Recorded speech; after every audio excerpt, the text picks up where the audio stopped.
Di sebuah kerajaan megah yang terletak di tengah gurun pasir yang luas, hiduplah seorang raja yang terkenal bijak namun gemar menguji kecerdasan para menterinya dengan teka-teki yang sulit. Kerajaan itu bernama Al-Sahra, dipimpin oleh Raja Al-Muntasir yang terkenal akan senyum misteriusnya. Meski makmur, kerajaan tersebut sedang mengalami krisis yang tak biasa, krisis menteri-menteri yang jujur. Setiap menteri baru yang diangkat selalu berakhir korupsi, menyalahgunakan kekuasaan, atau sekadar mengikuti arus tanpa berpikir panjang.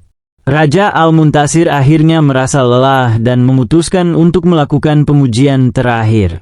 Ia mengundang Abu Nawas, orang yang terkenal cerdik, jenaka, dan tidak pernah kehabisan akal. Abu Nawas, engkau tahu bahwa kerajaan ini sedang dilanda krisis para menteri yang jujur. Aku ingin engkau membantuku menemukan orang yang layak menjadi menteri kepercayaanku. Namun, aku akan menguji engkau dulu dengan sebuah teka-teki, kata Raja Al-Muntasir sambil tersenyum penuh arti. Abu Nawas mengangkat alisnya dan tersenyum kecil. Baginda, jika engkau percaya bahwa aku sanggup memecahkan teka-teki itu, maka aku sudah setengah jalan menuju kemenangan. Raja tertawa kecil. Benar sekali. Maka dengarkan ini. Di istanaku, ada sebuah ruangan yang hanya bisa dimasuki oleh orang yang memiliki hati murni. Di dalam ruangan itu terdapat 3 peti emas yang masing-masing memiliki satu kata di atasnya. Peti pertama bertuliskan kejujuran, peti kedua kekuasaan, dan peti ketiga kebijaksanaan. Hanya satu peti yang berisi harta sejati yang dibutuhkan seorang menteri untuk memimpin negeri ini. Pilih peti yang benar, dan engkau akan menemukan calon menteri sejati. Abu Nawas berpikir keras sambil mengelus janggutnya yang panjang. Suara tawa dan bisik-bisik penasaran terdengar dari para menteri yang hadir, menunggu bagaimana ia akan menjawab teka-teki penuh misteri itu. Setelah beberapa saat, Abu Nawas berkata, Baginda, izinkan aku untuk memeriksa peti-peti itu. Raja mengangguk setuju. Abu Nawas mendekati peti-peti itu dan memandang mereka satu persatu. Ia menyadari bahwa kata-kata di atas peti bukan sekadar hiasan, melainkan ujian bagi hati manusia. Dengan penuh senyum lebar, ia berkata, Aku memilih peti yang bertuliskan kejujuran, karena hanya orang yang jujur yang akan memiliki kekuasaan sejati dan kebijaksanaan tanpa batas. Raja Al-Muntasir berdiri dan bertepuk tangan. Jawabanmu benar, Abu Nawas. Engkau telah mengingatkanku bahwa kejujuran adalah fondasi segala hal. Aku percaya, engkau dapat membantuku menemukan menteri yang layak. Namun, petualangan Abu Nawas tidak berhenti di situ. Ia harus melewati berbagai rintangan dan ujian, dari teka-teki yang membingungkan, jebakan para menteri licik, hingga perjalanan rahasia ke oasis tersembunyi di gurun untuk mencari calon menteri dengan hati murni. Dalam perjalanan itu, Abu Nawas bertemu dengan pedagang misterius, mendengarkan cerita rakyat kuno, dan bahkan harus mengakali sekelompok perompak pasir dengan akal cerdasnya. Setiap tantangan yang dihadapinya mengajarkan pelajaran penting, kejujuran, kerendahan hati, dan kecerdikan selalu menjadi senjata terbaik melawan tipu daya dan keserakahan. Pada akhirnya, Abu Nawas berhasil membawa seorang pemuda jujur bernama Karim yang tinggal di desa kecil ke hadapan raja. Inilah menteri yang engkau cari, Baginda. Ia tidak hanya memiliki kejujuran, tetapi juga ketulusan yang tak tergoyahkan, kata Abu Nawas.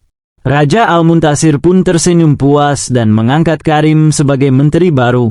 Sejak hari itu, kerajaan Al-Sahra dikenal sebagai negeri yang makmur dan dipimpin dengan kejujuran yang tak tertandingi.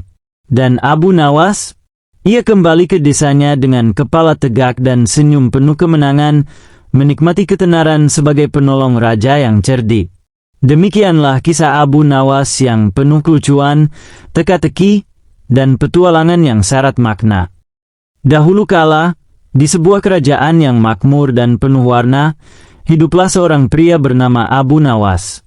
Dia terkenal karena kecerdikannya yang tak tertandingi dan sering membuat sang raja terpingkal-pingkal dengan jawaban-jawaban cerdiknya. Sang raja, yang terkenal suka iseng, sering menguji Abu Nawas dengan teka-teki yang sulit dan penuh jebakan. Suatu hari, raja memanggil Abu Nawas ke istananya dengan senyum penuh arti di wajahnya. Semua pejabat istana sudah berkumpul, menantikan bagaimana Abu Nawas akan menghadapi tantangan baru ini. Abu Nawas, kata sang raja dengan suara menggelegar, hari ini aku akan memberimu teka-teki yang tak seorang pun bisa pecahkan. Jika kau bisa menjawabnya dengan benar, aku akan memberimu 1000 keping emas. Tetapi jika kau gagal, kau harus menghibur kami dengan menari dan menyanyi di tengah alun-alun kota. Abu Nawas mengangguk dan tersenyum. Baiklah, Baginda. Saya siap mendengarkan teka-teki Anda.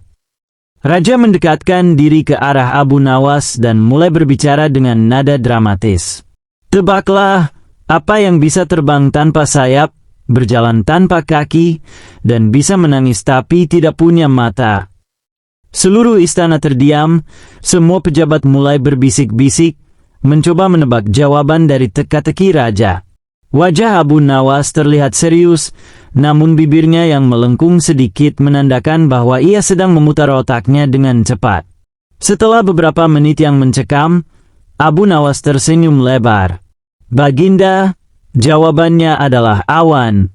Awan bisa terbang tanpa sayap, bergerak tanpa kaki, dan ketika hujan turun, ia seolah-olah menangis tanpa memiliki mata. Mata raja membulat, lalu senyum lebar pun terbit di wajahnya. Benar sekali, Abu Nawas. Sekali lagi kau membuktikan kecerdikanmu yang tak tertandingi. Tapi aku tidak akan berhenti di sini. Aku punya satu lagi untukmu. Abu Nawas terkekeh, silakan, Baginda. Teka-teki Anda selalu membuat hari saya lebih menyenangkan. Raja melipat tangannya dan melangkah ke depan. Dengarkan baik-baik. Ada sebuah sumur yang sangat dalam. Di dalamnya ada seekor kucing yang jatuh. Setiap hari, kucing itu berusaha naik 3 meter, tapi di malam hari ia tergelintir 2 meter ke bawah. Berapa hari yang dibutuhkan kucing itu untuk keluar dari sumur? Para pejabat istana mengerutkan kening, menghitung-hitung di dalam hati. Suasana menjadi tegang, dan beberapa bahkan terlihat saling menggelengkan kepala, tak mampu menemukan jawabannya. Namun, Abu Nawas tersenyum kecil dan menjawab, kucing itu akan keluar dalam 7 hari, Baginda. Raja mengangkat alisnya, 7 hari? Jelaskan. Begini, Baginda. Pada hari ke-6, kucing itu akan mencapai ketinggian 18 meter. Ketika ia memanjat 3 meter lagi pada hari ke-7, ia akan mencapai 21 meter dan keluar dari sumur. Pada malam hari, ia tidak akan tergelintir lagi karena sudah keluar, jelas Abu Nawas dengan senyum lebar. Raja terdiam sejenak sebelum tertawa terbahak-bahak. Abu Nawas, kau sungguh jenius. Kau telah menjawab teka-teki ini dengan sangat tepat. 1000 keping emas benar-benar pantas untukmu. Seluruh istana bergemuruh dengan tepuk tangan dan sorakan. Abu Nawas menerima hadiah emasnya dengan penuh rasa syukur dan sedikit membungkuk. Tapi sebelum ia pergi, ia mendekat ke raja dan berbisik, Baginda, jika suatu hari Anda kehabisan teka-teki, datanglah ke rumah saya. Saya punya banyak teka-teki baru yang siap membuat Anda kebingungan. Raja tertawa keras. Oh, Abu Nawas, kau memang tak ada duanya. Dan begitulah, cerita Abu Nawas dan Raja yang penuh kelucuan dan teka-teki menghibur seluruh istana serta menjadi legenda yang terus diceritakan dari generasi ke generasi.